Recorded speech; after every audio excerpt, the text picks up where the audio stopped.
सिंधु दरिया में 6 केनाल करण खिलाफ सिंध पंजाब जे दंग ते देरा मोड़ वटे जिस्कम पारां एहतिजाजी धरणो हयो वियो।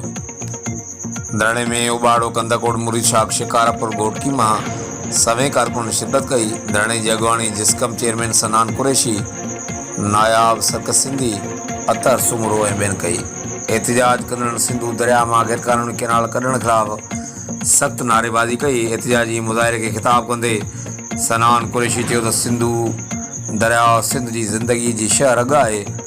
उन में गैरकानूनी तौर ते केनाल कढण सिंध के हक़नि ते धाड़ो है जेको कंहिं भी सूरत में क़बूल न कयो वेंदो।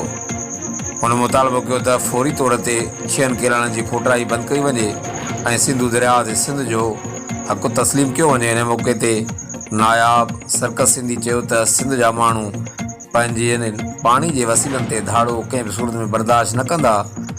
उन वधीक चयो त जेकॾहिं गैरकानूनी केनाल कढण जो सिलसिलो बंद न थियो त एहतिजाज जो दायरो वधायो वेंदो। ॿिए पासे धरणे सब देरा मोड़ में ट्रैफिक मुअतल थी वई।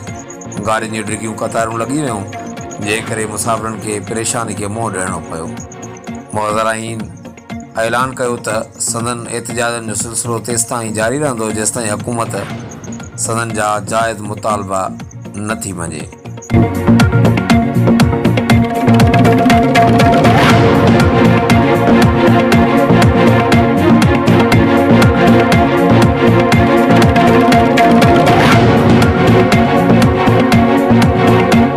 नाज़रीन, खबर है घोसपुर में सिंधु दरिया में 6 वादू केनाल करण वाले वफाकी हुकूमत के फैसले और कश्मीर में अमन अमान की बिगड़े सूरत हाल खिलाफ अज कौमी अवामी तहरीक के सरबराह अयाज़ लतीफ़ पलेजो की अगवानी में एक वरी रैली कढ़ी वई। रैली सखर का घोसपुर के मेन बस अड्डे ते पहुती तो कौमी अवामी तहरीक के केतरनि ही कारकुन पंहिंजे अगवान जो गुलन की वर्खा से इस्तकबाल किया। इन मौके ते कारकुन तरफा वादू केनाल नामंजूर, सिंध सुकाइण बंद करियो, बत्ताखोरी बंद कयो, ज़िले कश्मीर जो अमन अमान बहाल करायो जा नारा पिणु लगाया विया। इन मौके ते शहर के दोली चौक वारे इलाइक़े में अयाज़ लतीफ़ पलेजो कौमी अवामी तहरीक जो झंडो फड़कायो।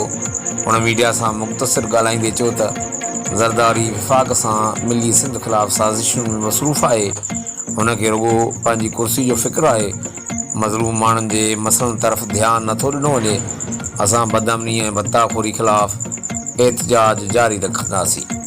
हर वक़्तु आगाह लाइ ॾिसंदा रहो JTN न्यूज़।